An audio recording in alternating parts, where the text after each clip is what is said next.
Hello বন্ধুরা, আমি আবার এসেছি আপনাদের কাছে। Welcome to tech tricks Bangla.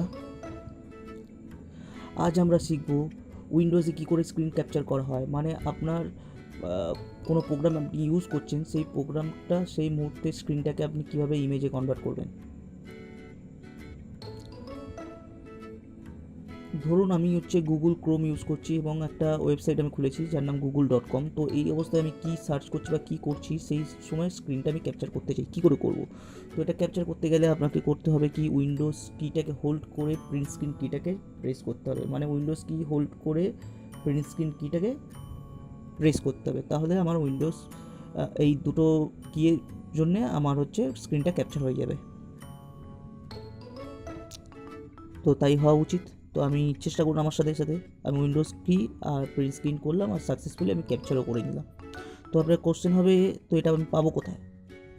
এটাকে পেতে গেলে আপনাকে যেতে হবে মাই পিসিতে। ওখানে দেখতে পাবেন মাই ডকুমেন্টে পিকচার্স বলে একটা ফোল্ডার থাকবে।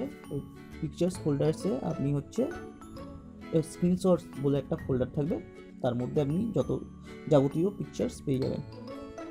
এই স্ক্রিনশট ফোল্ডারটায় আপনি পিকচারগুলো পাবেন। তো এর মধ্যে আমার পিকচারটাও থাকা উচিত, যেটা আমি এক্ষুনি স্ক্রিনশট নিলাম।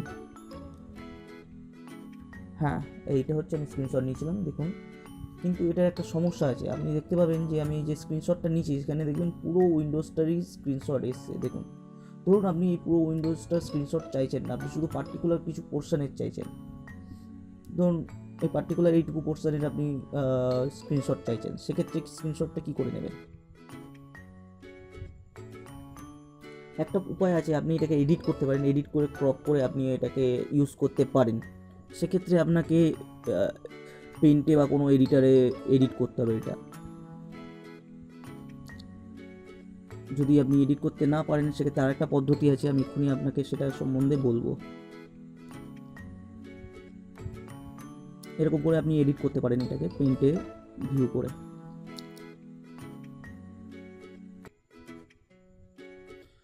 তো এরকম যদি আপনি এডিট না করতে চান, তাহলে আপনি উইন্ডোজ 7 থেকে আপাতত উইন্ডোজ 10 পর্যন্ত একটা টুল দিয়েছে মাইক্রোসফট, তার নাম স্নিপিং টুল। তো সেটা দিয়ে আপনি ক্যাপচার করতে পারবেন স্ক্রিনটাকে।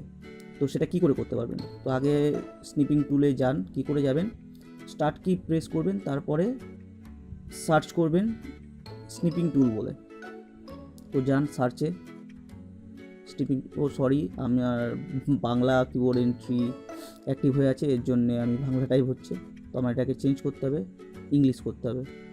তো বাংলাটা আমি ইংলিশ করে এবার আমি সার্চ করব স্নিপিং টুল। হ্যাঁ, এসে গেছে স্নিপিং টুল। ওটাকে আমি এন্টার মারবো বা ক্লিক করব। হ্যাঁ, এখানে আমাকে স্নিপিং টুল খুলে গেল। এখানে আমাকে দেখুন অনেক কটা অপশান দিচ্ছে। এখানে প্রত্যেকটা অপশানের একটা মানে আছে। ধরুন আপনি ফুল স্ক্রিনটাকে ক্যাপচার করতে চান, সেক্ষেত্রে অন্য কোনো মেনু আছে। আবার আপনি কোনো পোর্শন করতে চান, তো সেক্ষেত্রে অন্য মেনু আছে। আমি যেহেতু কোনো পোর্শন করবো, আমি তো সেকেন্ড আইটেমটাকে চুজ করব। আমার এই স্ক্রিনটার কিছু পোর্শন আমার ক্যাপচার করা দরকার। ধরুন আমার এই ইমেজটা আর নিচে সার্চ বার পর্যন্ত ক্যাপচার করা দরকার। তো আমি এটাকে সিলেক্ট করে ক্যাপচার করে নিলাম। এবার এটাকে আমি সেভ করব। কন্ট্রোল এস মেরেও সেভ করতে পারেন বা ওই আইকনে ক্লিক করতে পারেন। তার লোকেশান সেট করে দিলাম আর নাম চেঞ্জ করে দিলাম, যে কী নামে সেভ হবে সেটা। আমি লোকেশান দিলাম, ওই লোকেশানটাই দিলাম, স্ক্রিনশট ফোল্ডারটা। এখানে আমি একটা নাম দিয়ে সেভ করে দিলাম এটা।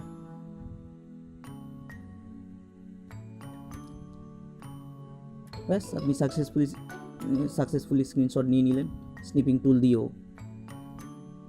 ব্যাস, এবার আপনি ওখানে দেখুন, শুধু আপনার যেইটুকুনি পোর্শন আপনি সিলেক্ট করেছিলেন সেইটুকুনি পোর্শনই আপনার স্ন্যাপ নিয়েছে, আর বাদবাকি পোর্শন আপনার। আর এখানে আপনি দেখতে পারেন যে পুরো যখন প্রিন্ট স্ক্রিন নিয়েছিলেন তখন পুরো ফুল স্ক্রিনটা প্রিন্ট স্ক্রিন হয়েছিল, যেটা আপনার লাগবে না সেটাও। আর এই ক্ষেত্রে আপনার শুধু ওইটুকুনি পোর্শন হয়েছে, যেটুকুনি পোর্শন আপনার দরকার। তো আজকের মতো আমার এইটুকুনি বলার ছিল। তো আশা করি আপনাদের ভিডিওটা ভালো লেগেছে। যদি ভালো লেগে থাকে, দয়া করে আমার এই ভিডিওতে লাইক, শেয়ার আর কমেন্ট করুন। আর অবশ্যই আমার চ্যানেলটাকে সাবস্ক্রাইব করবেন। ধন্যবাদ। Thank you very much. দেখা হচ্ছে পরের ভিডিওতে। Thank you.